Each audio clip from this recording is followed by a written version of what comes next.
अस्सलामुअलैकुम जी, कैसे हैं आप सब।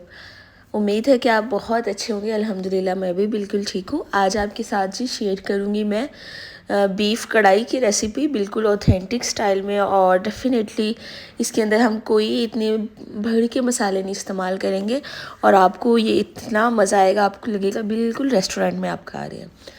तो देख लेते हैं हमें किन किन चीज़ों की ज़रूरत है।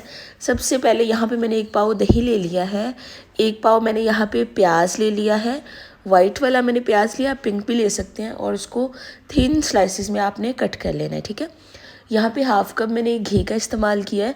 अगर आप ऑयल इस्तेमाल करेंगे तो आप 3/4 करेंगे, मतलब हाफ़ से थोड़ा सा ज़्यादा इस्तेमाल करेंगे। यहाँ पे है जी लहसुन और अदरक। इसके साथ हम लेंगे जूलियन कटा हुआ अदरक और हरी मिर्चें। साथ हम लेंगे लाल मिर्च और हल्दी, 1 टेबलस्पून नमक। ओके जी, प्रोसेस की तरफ चलते हैं। यहाँ पे है जी 2 किलो बीफ मेरे पास। उसके अंदर मैंने गर्दन भी ली है, उसके अंदर मैंने पुठ भी ली है। मिक्स सा गोश्त है, मतलब कि हड्डी भी है और बोनलेस भी है। ये गोश्त को अच्छी तरह से वॉश कर लिया है। 1 टेबलस्पून जाएगा नमक इसके अंदर, और दो मग जाएंगे इसके अंदर पानी के, जो चाय वाले मग होते हैं, पानी वाले ना भर के डाल दीजिएगा। अच्छा जी, प्रेशर कुकर का मैंने इस्तेमाल किया है ताकि गोश्त जो है वो हमारा बहुत ही टेंडर हो जाए। यहाँ पे 1 पाव प्याज को मैंने थिन स्लाइसिस में कट करके इसके अंदर ऐड किया। अब हम इसके अंदर डाल देंगे 1 टेबलस्पून नमक। नमक आप अपनी मर्ज़ी से कम या ज़्यादा कर सकते हैं, चूँकि हमने इसके अंदर कोई भी कढ़ाई मसाला या कुछ भी इस तरह के नमक वाली चीज़ें ऐड नहीं की हैं। तो 1 टेबलस्पून नमक ऐड करने के बाद मुझे बाद में थोड़ा सा ऐड करना पड़ा था। अब आपकी मर्ज़ी है, बल्कि आप यही करिएगा कि पहले थोड़ा नमक डालिएगा, बाद में अगर कम हुआ तो हम क्या करेंगे, एडजस्ट कर लेंगे, ठीक है, थोड़ा और नमक डाल देंगे। अब जी 1 कप पानी डाल के इसको आपने अच्छी तरह से मिक्स करना है। फिर दूसरा कप पानी का डाल देना है, और ये हमने कुकर की सीटी लगा देनी है। कुकर की सीटी चलने के बाद आपने 15 मिनट का वेट करना है, ताकि गोश्त जो है वो 90% तक गल जाए, ठीक है। गोश्त जब बॉयल होता है तब सख्त होता है। अगर आपको इस टाइम पे लग रहा हो कि हल्का सा सख्त है गोश्त, तो इट्स ओके, जब हम इसकी भुनाई करेंगे तो गोश्त नरम हो जाएगा, ठीक है। अच्छा जी, यखनी समेत हमने इसको लोहे की कढ़ाई के अंदर ऐड कर दिया, और इसके अंदर डाल दिया 1.5 टेबलस्पून लहसुन फ्रेशली कुटा हुआ, और 1/2 टेबलस्पून अदरक, ठीक है। अदरक आप ज़्यादा ना डालिएगा, क्योंकि फिर ना वो बहुत ज़्यादा स्ट्रॉन्ग सी खुशबू उसकी आने लग जाती है। 4 टमाटर मैंने कट करके इसके ऊपर रख दिए। इस तरह से आपने इसके ऊपर रख देना है कि छिलका जो है वो ऊपर की तरफ हो। इसको ढक देंगे हम 5 से 7 मिनट के लिए, ताकि जो छिलका है वो सॉफ्ट हो जाए और हमें छिलका उतारने के लिए आसानी हो, ठीक है। अब ये टमाटर अच्छी तरह से गल गया था और इसका छिलका जो है वो इजीली रिमूव हो रहा है। हमने अच्छी तरह से इसके छिलके जो है रिमूव कर देने हैं, और जो मतलब टमाटर जो है वो नहीं गला होगा उसको आपने थोड़ा सा भी और टाइम दे देना। उसके ऊपर ज़्यादा चमचे नहीं लगाइएगा, क्योंकि ये ना हो कि आपकी जो बोटियाँ हैं वो टूट जाए। अब जो टमाटर सॉफ्ट हो गए हैं, जिनका आपने छिलका उतार लिया, उसको चमचे की मदद से, लकड़ी का चमचा इस्तेमाल करिएगा, तो इसको तोड़ना शुरू करेंगे, ठीक है।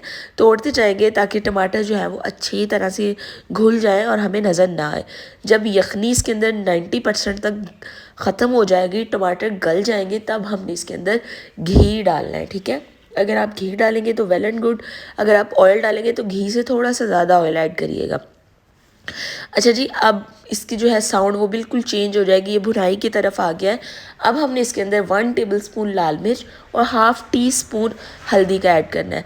अगर आप चाहें तो हल्दी को ओमिट कर सकते हैं। मैंने हल्दी एक नेचुरली एंटीबायोटिक, मैंने इसलिए इसके अंदर ऐड की है। अच्छा जी, कोई स्मेल नहीं आएगी, कोई खड़ा मसाला नहीं डालेंगे।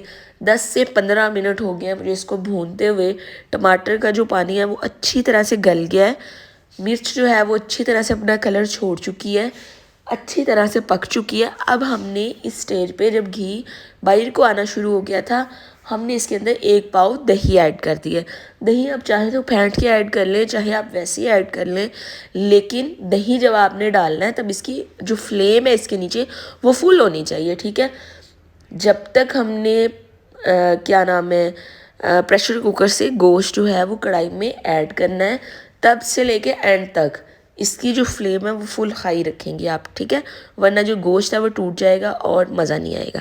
ये देखिए बहुत मज़ेदार दानेदार सा मसाला तैयार हो गया। आप ईद पे इसको ट्राई कर सकते हैं, अगर आपके घर दावत है आप तब इसे ट्राई कर सकते हैं।